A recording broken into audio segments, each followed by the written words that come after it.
સુરતમાં નિયમોનો ભંગ કરતી લક્ઝરી બસો સામે કાર્યવાહી કરવામાં આવી છે। કતારગામ વિસ્તારમાં પોલીસે સપાટો બોલાવ્યો છે। અલગ અલગ ટીમો કામે લાગી છે।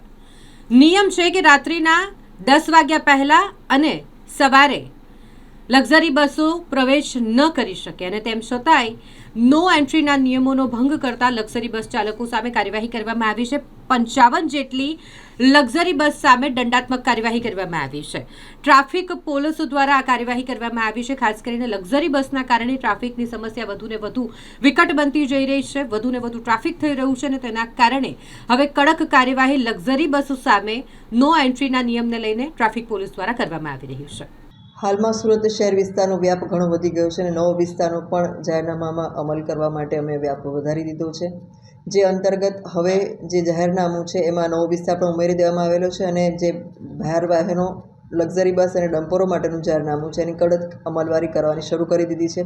અમે લોકો વહેલી સવારે 4 વાગ્યાથી પોઈન્ટ લગાડીએ છીએ કે જેથી કરીને મોટા વાહનો સિટીમાં પ્રવેશ ન કરે અને જાહેરનામાનો ભંગ ન કરે। સાથે સાથે અત્યારે જે 10 વાગ્યા પહેલાં લક્ઝરી બસો સિટીમાં પ્રવેશ કરે છે અને ટ્રાફિક જામ કરે છે, જે અમારા ધ્યાને આવતા હાલમાં અમે લોકોએ કતારગામ વિસ્તાર અને વરાછા વિસ્તારમાં 2 અલગ અલગ ટીમો બનાવી અને આ કાર્યવાહી શરૂ કરી છે। જે લક્ઝરી બસો 10 વાગ્યા પહેલાં શહેરમાં પ્રવેશ કરે છે એ તમામની ઉપર અમે કાર્યવાહી કરી રહ્યા છીએ અને વારંવાર જે બસો આનો નિયમનો ભંગ કરી રહ્યા છે અને ડિટેન પણ કરી રહ્યા છીએ અને આ બંને ટીમો અલગ અલગ જગ્યાએ કામગીરી કરી રહી છે અને એનો અલગ અલગ સ્થળ પણ બદલવામાં આવશે અને સરપ્રાઇઝ રીતે અમે લોકો સ્થળ નક્કી કરી એના કાર્યવાહી કરી રહ્યા છીએ, જેથી કરીને 10 વાગ્યા પહેલાં કોઈ લક્ઝરી બસ શહેરમાં પ્રવેશ ન કરે અને ટ્રાફિક જામ ન થાય।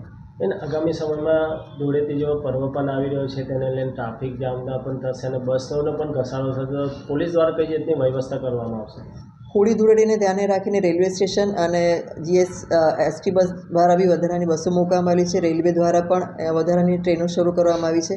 સાથે સાથે લક્ઝરી બસો પણ પોતાનો વધારે ફેરા કરશે અને વધારે એની બસો ચલાવવામાં આવશે, પરંતુ એ લોકો જાહેરનામાનો ભંગ ન કરે એની પ્રોપર તકેદારી રાખવામાં આવશે અને વધારાના પોઈન્ટ મૂકી અને એ લોકો જાહેરનામાનો ભંગ ન કરે અને લોકોને યાત્રીઓને પણ અગવડ ન પડે એનું પણ ધ્યાન રાખવામાં આવશે અને એ લોકો સમયસર પોતાના વતનમાં તહેવાર ઉજવવા જઈ શકે એની પણ અમે તકેદારી રાખીશું ને એમને અમે હેલ્પ પણ કરીશું એ બાબત। કેટલી બસને વાહન ચાલકો સામે કાર્યવાહી કરવામાં આવી છે?